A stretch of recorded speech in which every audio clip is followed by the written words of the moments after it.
You're more honest with me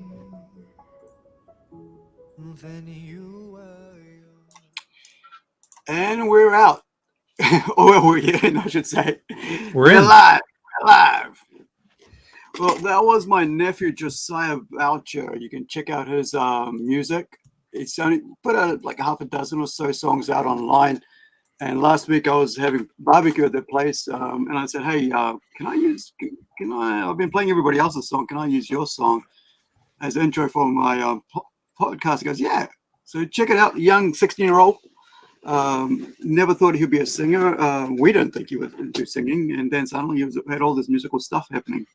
He got really into it, and yeah, next thing you know, he's out there doing videos and performing and winning competitions at school and rock quests and stuff like that. So quite good voice. Didn't think he'd have a baritone voice for all that. What do you think of that? Yeah, it sounded nice. Yeah, sounded nice. Yeah. Every time I hear it, I pick up something different in it. It's like I mean, when you, it's it's just when you see this kid grow up from a baby, and next thing you know, he's 16 years old or 15 at the time. I think he's got his band and stuff. I'm like, I needed that when I was a kid, man. Someone to just go, hey, because it took me into the late teens to actually pick up a bass because I always wanted to be a bass player. Now I actually have a bass again since the 90s. But Tom, introduce yourself quickly, then we can get into the baby stuff. Well, yeah, sure. Yeah. I'm Tom Hutchison, guys. I'm the writer, publisher, art director, shipping guy, all things for Big Dog Inc. We're celebrating 14 years of Big Dog Inc. Stuff this year. Firing up with Critter, and this will all lead us into 2025, which will be 15-year anniversary of the company, 15-year anniversary of Critter, and 15-year anniversary of Penny for Your Soul. Which is what we all hear about. Well, I am actually, because that's what I've got. Let me just pop you back out there. So Penny for Your Soul was my introduction to the great world of Big Dog Inc. And that's what we're going to talk about today. Now, I've been wanting a piece of that for so long. And I remember, we did that interview and I was like so surprised that this is the guy that I was talking to that was actually created this piece of work that I loved so much. And, blew my brain, man.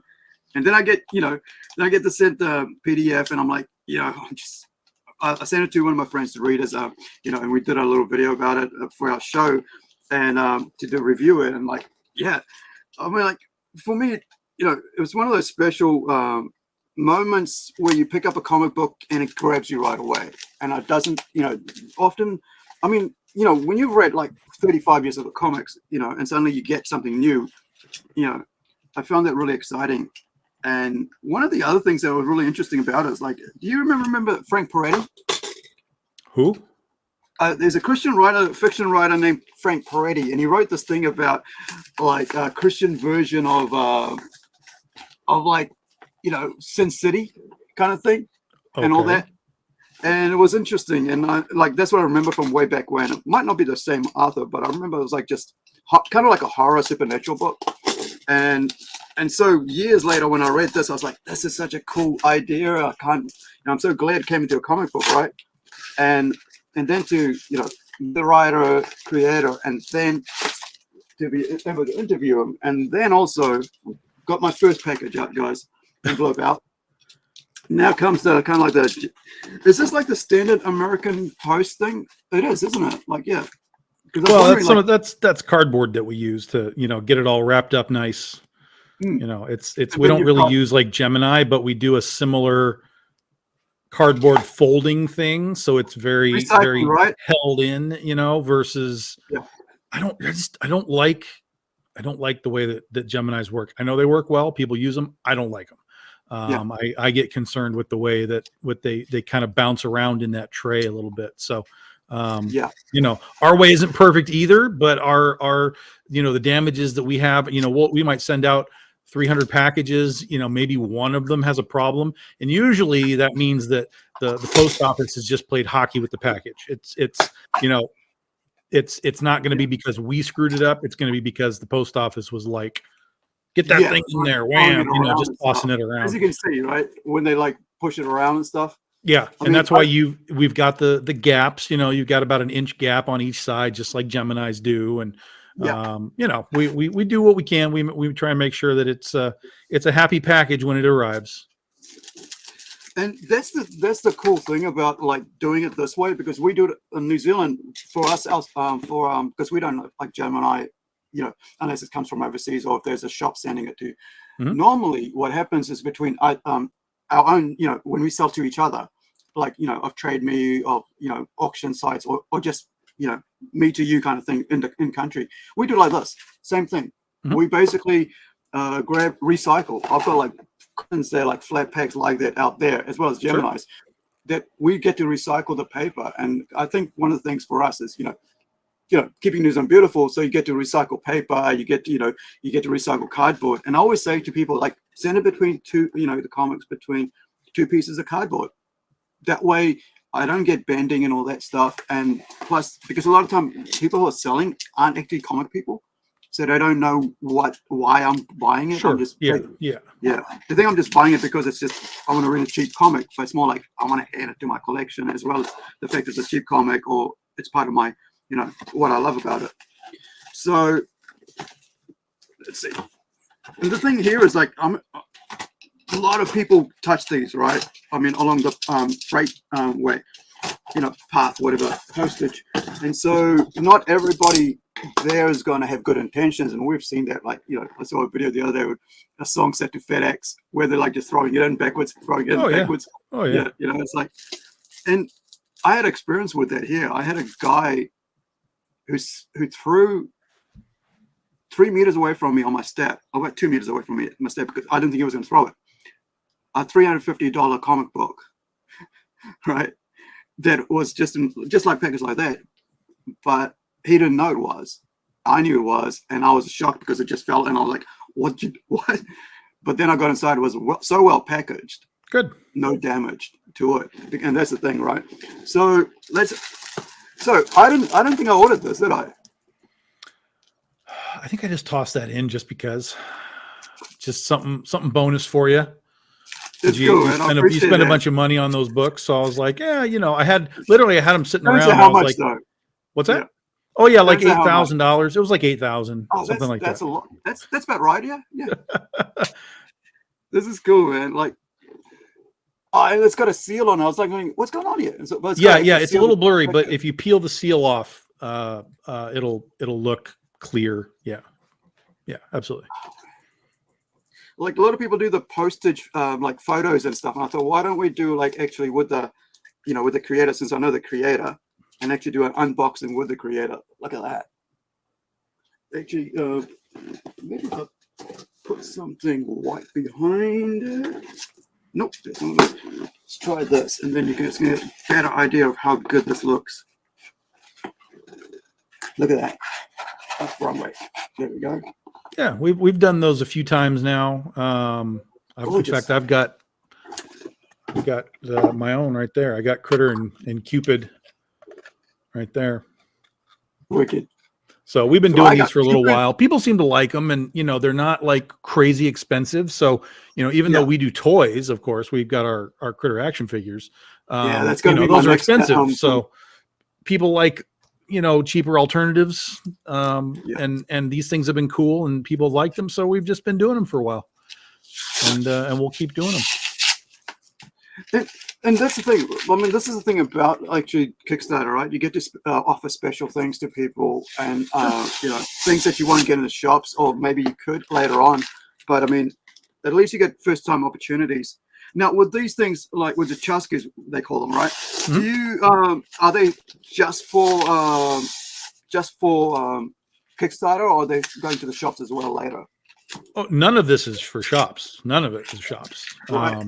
You know, the extras for us, we make enough so that all of the backers get them. And then sometimes you have to have minimums, you know, so like if I only need 125, the minimum might be 150. So I make the 150, and then we just have some extras that we take to cons or whatever, and, you know, do it that way. But none of this stuff is like massively overprinted. So if I need 150, it's not like we're making 500 of them, you know, and doing other things with them. So we keep them as limited as we can. and use them primarily for the Kickstarter event, and then from there, yeah. And that's also like just also means that people have to go like not have to, but like they get something special by going on Kickstarter. Sure, yeah. Oh, absolutely, yeah. That's and some people don't care. They're not worried about stickers or bookmarks or poker chips or whatever. Like they just don't care. They're just there for the book. But if they get some bonus stuff, nothing wrong with some bonus stuff. A lot of, like, we used to do a lot of stickers, and that has transformed into magnets now, because I kept thinking, like, the stickers are cool, but like if you stick it on something like your laptop or whatever, like it's there forever. Your laptop. So we turned those into magnets, and now people can put them on their fridge, and they can move them and take them down if they want. And so we do a lot of magnets and stuff like that, and just try and have some fun with it as best we can. Oh yeah. Now this is Glory, is that Glory? That's Don McTague, and that's well, everything you have there, I think, is Penny for Your Soul. So that was a special book that we did for August 6th. It's Underwear Day, so one of our special days that we did. And I think you have the regular edition, and you have that one. Right. So I've got that, and so this is the regular one, and the regular one's that. Yep. And so that was a piece Don McTague did, and it was Copics and stuff that she did, the whole original art. And so then we printed that instead of like computer coloring it. We just took what she did and printed it on a matte paper. So if you look at it, it kind of looks like it's a real, like a natural sort of original piece of art. Yeah. It's kind of cool. We've done this a few times.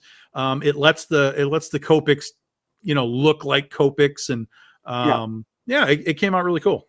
So it's a unique, it's a unique look. We only did, I think, like 200 of them. And, and then I think I don't know, the foils, maybe we did like 25 or 30 or something. So yeah, it was cool. Yeah. Oh, I don't realize this was new, but hey, this is like not for kids show anyway. It's like, but this is the foil version. So, it's gorgeous. And I mean, like the character is Glory, right?